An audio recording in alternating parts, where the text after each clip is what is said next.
Hello, welcome to the MastoCast, episode 77. What's the MastoCast? It's the monoblog podcast hosted by me. I don't want to write a silly vlog. Who wants to read a blog by me? Not you, and certainly not me. That's why I record it on a podcast platform. Hello, how you doing? How are you doing? Welcome on in to the MastoCast, episode 77. Hope you're having a lovely weekend. If you're listening to this on the Saturday it comes out. And also, yeah, the weather's nice outside now. It's good. It's warm. Still quite cold on the night though, but it's nice and warm. Lovely, warm, fucking weather. Love to see it. We love to see it.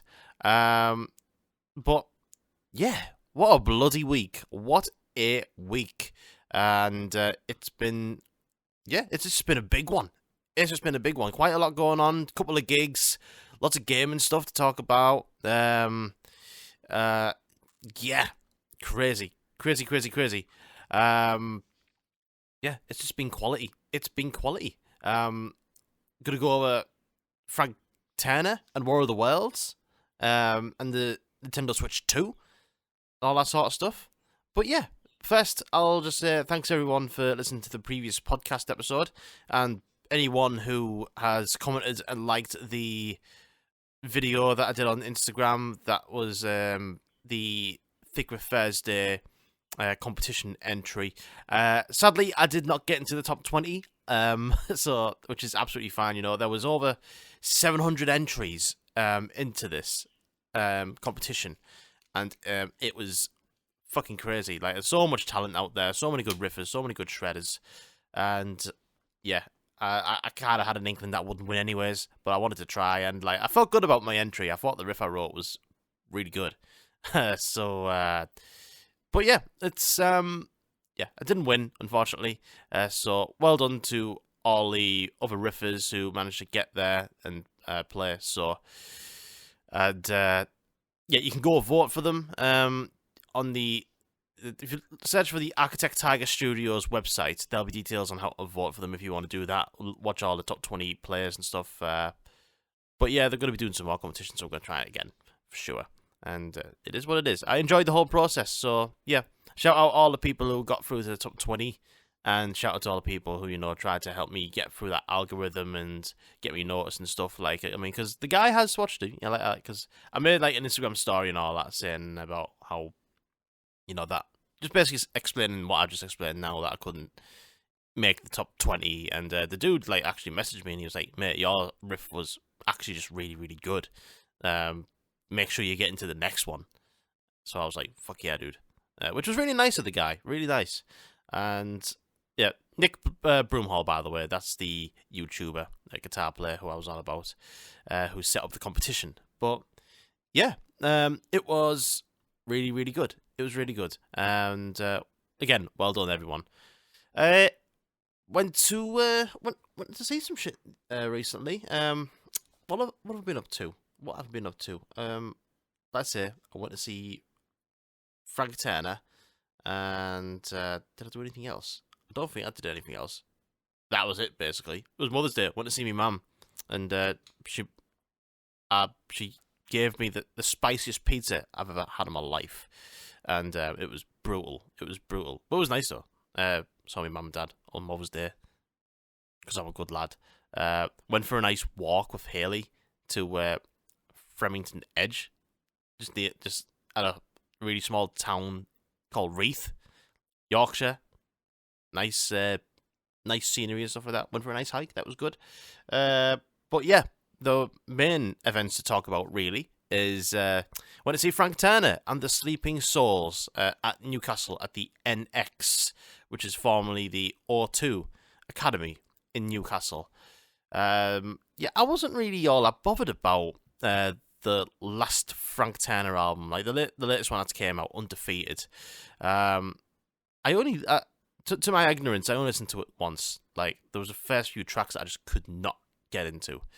And so, like, my lead up to the gig, I was just like, yeah, whatever, I'll go see them. Like, you know, Haley and her sister like are really big Frank Turner fans, so I was just and I am as well, but like I was just kind of like I wasn't excited as I usually am. Plus, the last time I saw Frank Turner was at that god awful fucking venue in Newcastle, the Student Union, which is trash. It's a crap venue. So like sound was bad, sound wasn't great, and I could barely see the geezer because the stage is like an inch high. So yeah, which led us to the NX in Newcastle. It looked like it was near enough sold out. We got in after the support acts finished, and it was absolutely rammed. We managed to get quite close to the front, like, which is good. But yeah, Frank Turner and Sleeping Souls were bloody great. They were really, really great. I've always admired Frank Turner, to be honest. Just always seems like a really good, honest musician. Just loves what he does.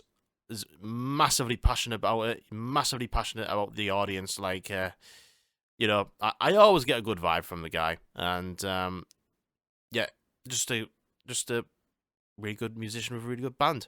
And you know, and the set list was full of bangers, as well as like songs from the new album, Undefeated. There was actually like some songs that he played from the new album that I thought, actually, hearing this live, it's pretty good.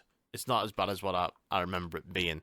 Like because there's one song in particular that they played. I was just like, this is the one that I don't like, which is Do One, the opener of the new album.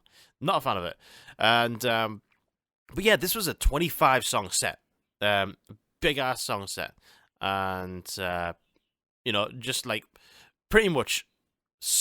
He pretty much played songs from nearly every album, like 8 from Undefeated, 4 from England Keep My Bones, which is my favourite album, Take the Cart, 4 from there, 2 from Be More Kind, 2 from Love Iron Song, Positive Songs for Negative People, FTHC, Poetry of the Deed, and Sleep is for the Weak. I think the only songs he didn't play from was from the I forgot the name of that album, the one that was sort of dedicated to like women in history, and you know, that wasn't the greatest album really, to be honest, either. So I wasn't that bothered about him skipping songs off that.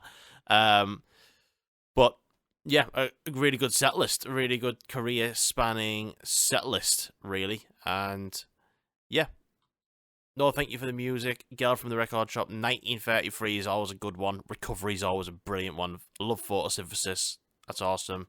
Haven't been doing so well is awesome. Like with the Thin Lizzy twin guitar thing he's got going on.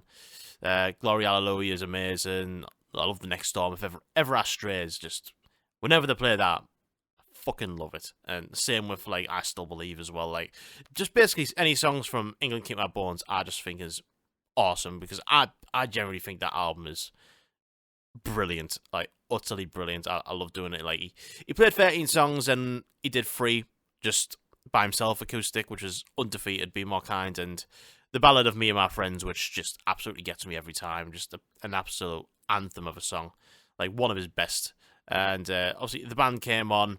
I knew Prolock before he got famous. I'm Disappeared, Try This at Home, I Still Believe, and then on to an encore, and you know, somewhere in between Polaroid Picture, which is always great, Get Better, and finishing on 4 Simple Words, which is always an absolute blast. Yeah, just I've seen Frank Turner quite a bunch of times, and like, you know, he's just, you know what to expect from him. He's just always a really, really good time, and yeah, like just a massive set list. The guy is just like really, really cool to watch, full of energy. The band are always like spot on, and yeah, like it just kind of rejuvenated in me that like I just really do like seeing Frank Turner live. I think it's just because I've seen him so many times. I didn't like the last album all that much, and the last gig I saw him at wasn't the greatest because it was just fucking a shite venue and all that. But you know, I like seeing Frank Turner live. He's great. He's really, really great. So yeah, it was awesome. He's still on tour now, so if you haven't seen him yet, go see him. Like, he's really good. Like, one of the best gigs I saw him at was when he played at Hartlepool. like my hometown at the Borough Hall. Like that was, I believe that was on tape deck art, and that was just wonderful. It was just great. Like every now and then he just likes to do like tours at like places where he doesn't play often, or he'll do like a bloody 30-day UK tour like in smaller venues, or he'll do like a 5-day arena tour. Like he did one quite recently at Alexandra Palace, which was his 3,000th show, and you know, like the dude is a very hard working man. He gigs constantly, he records constantly, like not just with him, and like he's gonna be at 2,000 Trees this year. He's gonna be doing a solo forest set playing Love Iron Song in full, and of course with the reformed Million Dead. So yeah, it's really cool. It's really really cool. Then like a couple of days after that, couldn't believe this. Genuinely could not believe this. So Haley, friend of the podcast, my fiance, she is she one of her jobs is a support worker, and she's on a blue light card, and the blue light card is like you sometimes just get like discounted for bits and bobs, like just for being like, you know, a care worker, just basically anyone who's out there, you know, caring for people, saving lives, all that sort of stuff. Like people at NHS get them, but we found out you can get free tickets to some gigs. Like we couldn't believe it. Like it was just one of those things. Like it just came up, and one thing that came up in particular was free tickets to War of the Worlds at Leeds Arena. I couldn't believe it. I was like, what? Fuck yeah, we're going to that. Like I genuinely could not believe it. And yeah, like I know it got announced like I think it was like last year at some point, and I remember going on about it on the podcast about the lineup that was in it. But I didn't bother getting a ticket because like the tickets were pretty expensive, and but Haley got free tickets, and I thought, bloody hell, this seems like too good to be true. She got free tickets. We were seated in the like sort of lower tier to the left hand side. We had a great view, and we watched War of the fucking Worlds. I love War of the Worlds. Like, I'm not a musical guy. I don't really watch musicals. I don't really like them. But I love War of the Worlds because it's nerdy and it's like prog rock, and like the story is cool and shit. And like I used to listen to it to death like years and years ago, and it's like an album that I know off the back of my hand. And like getting to see this live for the first time was fucking brilliant. It was amazing, and like pretty much played, like, obviously played the whole thing in full, but like the whole stage production and like the tripod fighting machine coming from like the ceiling and everything, shooting at the heat ray that like fire everywhere, and the cast of actors that and actresses that was on it. It was amazing. It was an amazing show, and like if you would have told me that I would see War of the Worlds with you know, the cast including Rao Reynolds from Enter Shikari, Charlie Simpson from Busted and Fight Star, and Max George from The Wanted, I'd have been like, what are you smoking? But it actually happened, and like it was so interesting, so weird to see them perform that. Like, I've seen Enter Shikari a few times, and like I'm used to see Rao Reynolds like, you know, screaming and shouting, "Sorry, you're not a winner" and stuff. And yeah, just to see them do their roles, it was so cool. Like Charlie Simpson, he played the journalist, like the singing parts of the journalist, like the chances of anything coming from Mars are 1,000,000 to 1, he said, and like Forever Autumn, he sang that. And Max George played Nathaniel the Parson. Can't remember what the name of the rest of the cast was, to be honest. Like the rest of the cast, you know, did a really good job and stuff. Like they were great. I'll get it up right here, right now. But it's really, it was just a really, really cool event, and they all played well. I'm just getting up the cast now for War of the Worlds. Just talk amongst yourselves while I just type this in on the old Instagram. Where is it? Where is it? I can't see it. No, that's not the one. But oh god, I just had it there. It's gone now. It's completely gone. War of the Worlds fucking cast. There you go. You can hear my typing. How good's that? I don't want the cast of the film because it's a pile of dog shit. God, it's gone. It's completely gone. It is completely gone. I'm sorry. I do not know the rest of the cast. I'm going to type in Rao Reynolds. I should have had this sorted earlier, but I did not because I'm an idiot. There we go. Rao Reynolds. Because he did post this before. There, here we go. So, Anne-Marie Wayne, Nathan James. Oh yeah, there's him. He played like the voice of the people for the Thunder Child bit. He's from Inglorious, like the classic rock band. They're not really my thing, but like he did really good. He's got a good set of pipes on him. And Maisie Smith, which plays the Parsons' wife, and yeah, it was fucking wild. Liam Neeson was in a 3D hologram, and also you had Liam Neeson not actually there. He was part of like the fucking, what was it called? Like it was like a hologram, like a 3D hologram, and like just like the whole like journalist narrator like type thing. He was on the screen most of the time, and but like he sounded like just like the actual voice in the musical itself, and I gotta say, and I'm not saying this because I love Enter Shikari, but Rao Reynolds absolutely stole it. He was incredible. I genuinely could not believe it.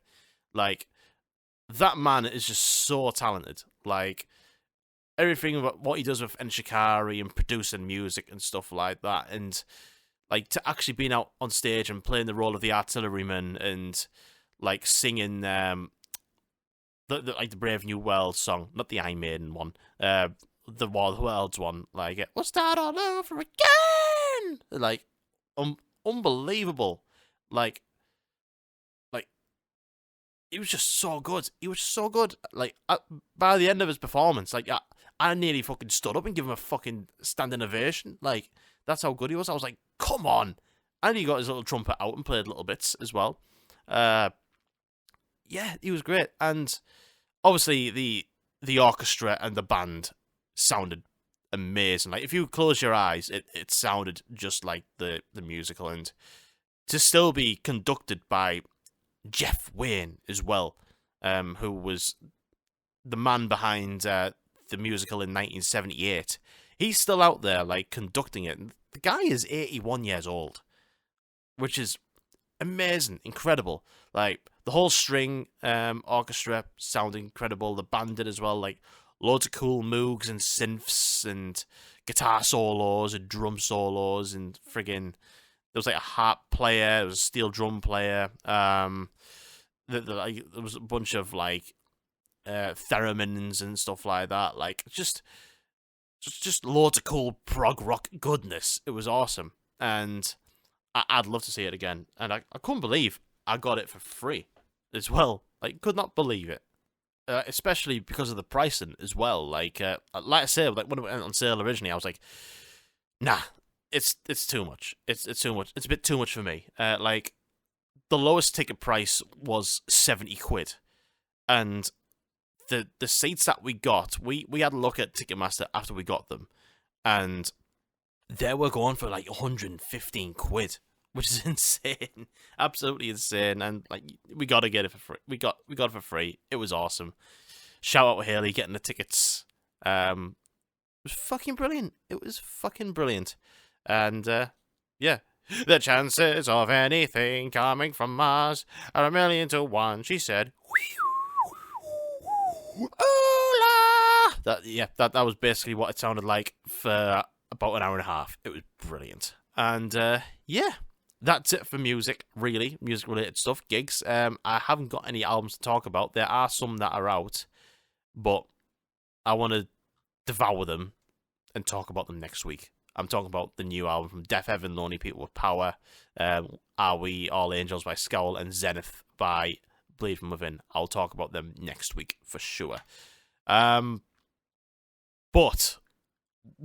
what else happened in this mad bloody week? I'll tell you what happened. The Nintendo Switch 2. The Direct happened. I watched the whole thing while I was at work, and like not in one sitting. I had to have like a few breaks and stuff like that. I had to go on my breaks to watch it all. But the Nintendo Switch 2 is finally been shown off. Loads of games announced and everything. Prices. There's been quite a bit of controversy around it. Quite a bit of goodwill. The console looks fucking awesome. It looks great. It looks really, really great.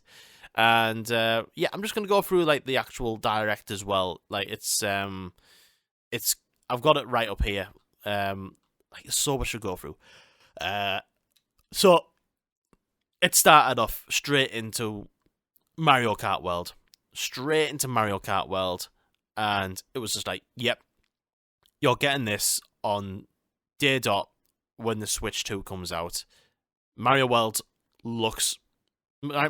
World looks unbelievably good. It looks incredible. Like, I was struggling to think would you top Mario Kart 8 Deluxe, which we have now.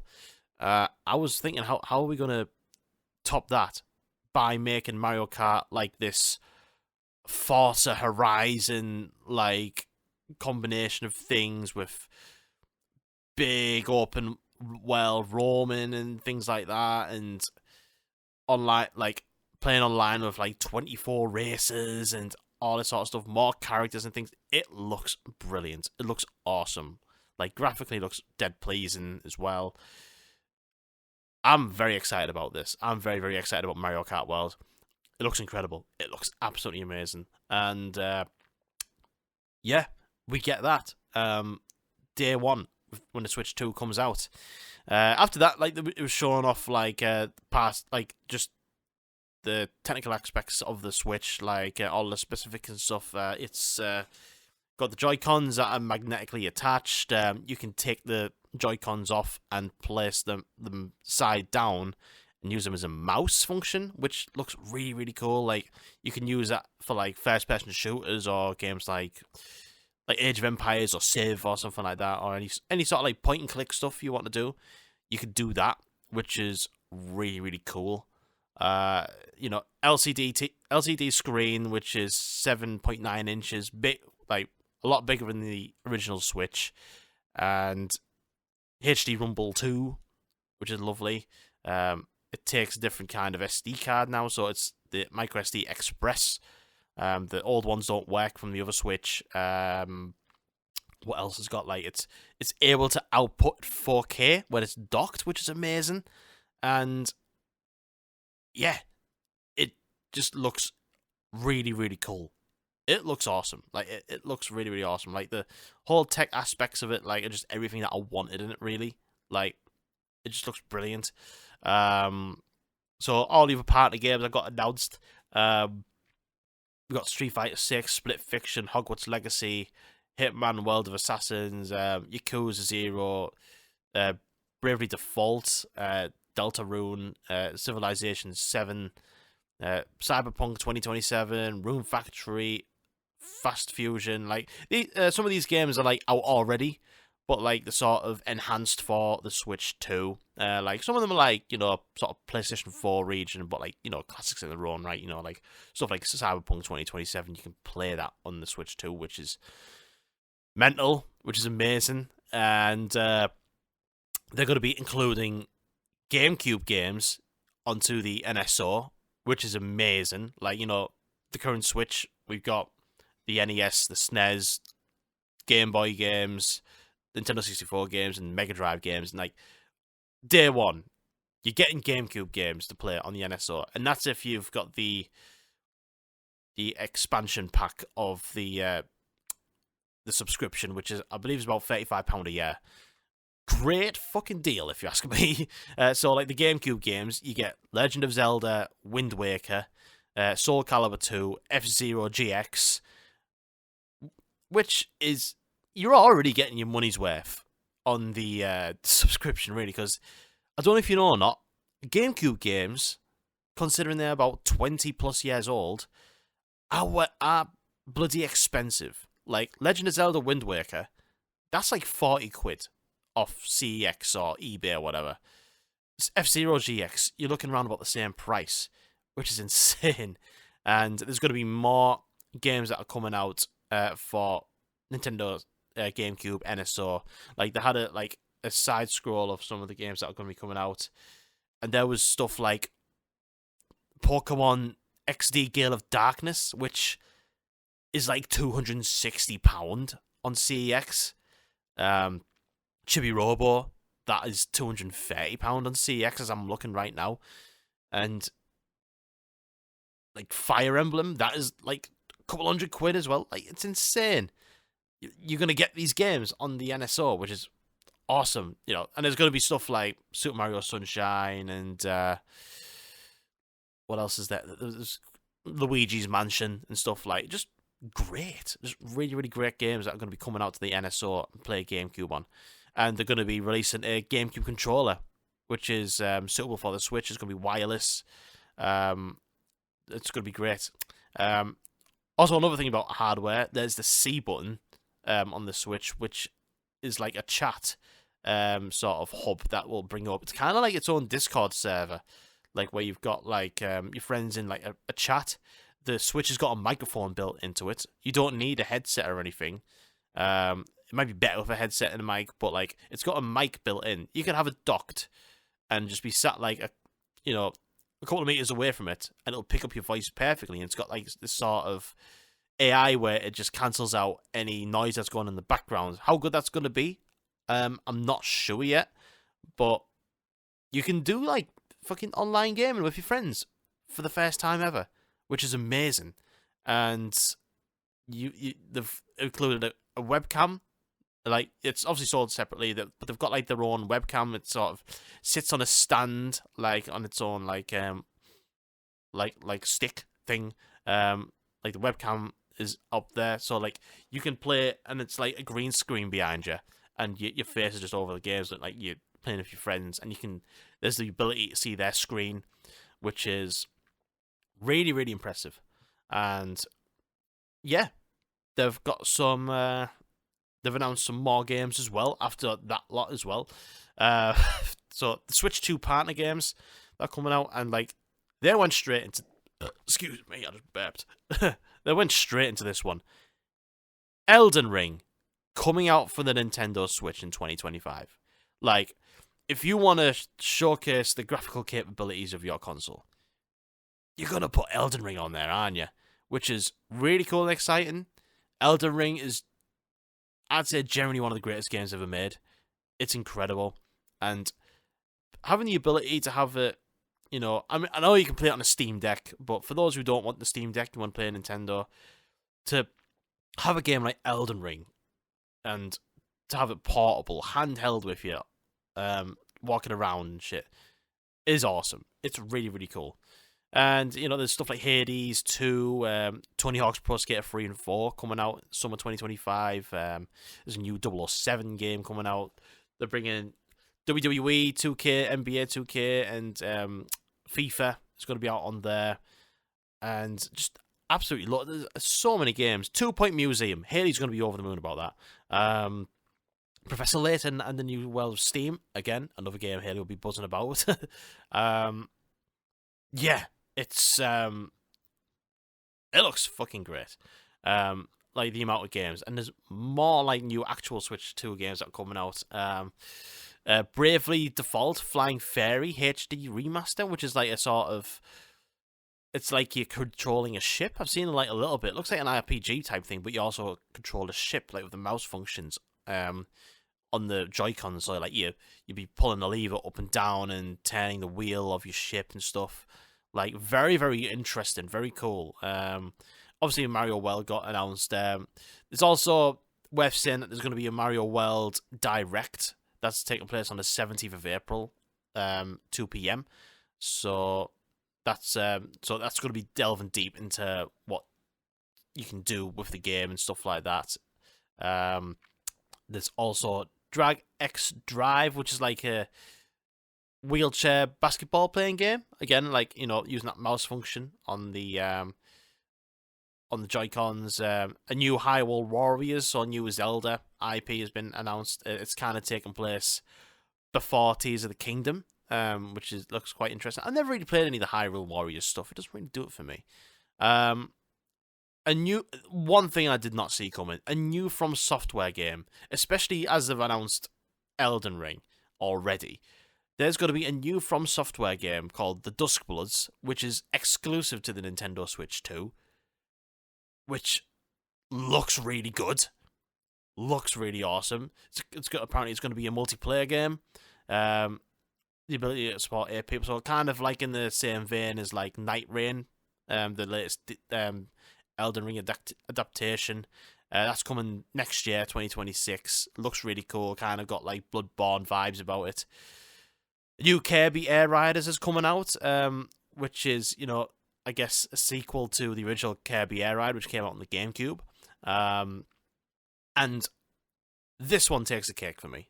Like, this one and Metroid Prime 4 look like they're going to be one of the best ones to come out on the Switch too. Donkey Kong Bonanza, a new 3D Donkey Kong, where you could smash through walls and the ground and everything. And it's giving me Red Faction vibes. That's how good it looks. And there's also like the Nintendo Switch 2 edition games. So games that you already own on the Switch 1 can be enhanced to Switch 2, where you get added benefits, and also like stuff like frame rate is like increased and graphical stuff's been cleaned up and all that. But you get like bits and bobs that are added into it. Like Super Mario Party Jamboree is getting like a new feature like for it, and Legend of Zelda Breath of the Wild, the Kingdoms, all 60 frames and everything, and Metroid Prime 4, which is originally was supposed to be coming out for the Switch on its own, but now that's getting its Switch 2 edition on the Switch 2. Pokemon Legends ZA, which is the latest Pokemon that's going to be coming out, that's going to be having its own Switch 2 edition thing. And, yeah. The Switch 2 looks fucking great. And, I've pre-ordered mine. I'm very, very happy. The console comes out on June the 5th, so literally 2 months' time. 2 months' time as I'm talking to you right now. It's... So the pre-orders for this thing are supposed to be happening on the 9th of April. And I managed to pre-order it off Argos. And Argos have run out of stock, and I've got it. And I'm over the moon. So that's great. I thought I was going to have to fight for my life, but I just looked at Argos out of curiosity, and it was there. And I pre-ordered it. So, buzzing about that. Nintendo have decided to cancel the pre-orders in America. This is quite recent news because of the Trump tariffs that are happening at the moment. They had to cancel all the pre-orders. They're going to have to delay the pre-orders. No one knows when. They're still going to get the release date of June 5th. But apparently because of these Trump tariffs, the console could be more expensive in the US, which is insane. Yeah. I didn't look too much into it, but it's mad. But yeah, if you want to know more about it, watch the Nintendo Direct for the Switch 2. It was really good. Hell of a Direct. Like, it just looks awesome. I can't wait. I can't wait for the Switch 2. I'm going to be getting it on day dot, and I'm going to be very excited. It's the first time I'll ever have a console on the day of its release. Usually I don't get consoles until, like, I don't know, like a year or two after it's been released. Like, I didn't get the PS5 until, like, 2 years after it's been released. Or the Switch, like, I got that at the pandemic. Like, the height of the pandemic, pretty much. Everything else, like, you know, I've always got, like, a year or two later. But to have a console on the day of its release, very exciting stuff, I gotta say. And that'll do for me, folks. I will see you next week where I'll talk about some good albums and stuff. And I will see you later. Get excited about the Switch and take care. Hope you have a lovely weekend. Make the most of the sunshine. It's a lovely day out there. Right. I'll see you later, folks.